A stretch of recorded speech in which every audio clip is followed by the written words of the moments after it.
ముఖ్యంగా ఈ గ్రామ కమిటీలో యూత్, సోషల్ మీడియా, మహిళా కూడా ఉండాలి. మళ్ళీ ఎస్టీ సెల్ కూడా సపరేట్గా వేయాలి.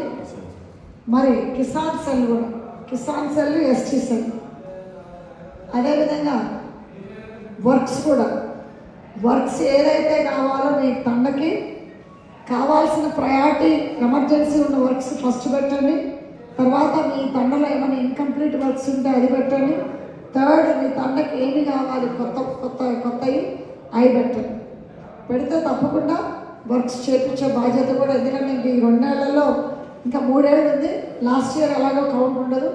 ఈ 2 ఏళ్లలో తప్పకుండా డెవలప్మెంట్, అభివృద్ధి అనేది చేసుకోవాలి మీ యొక్క గ్రామానికి. ఇది కూడా లిస్ట్ ఇచ్చుకోండి.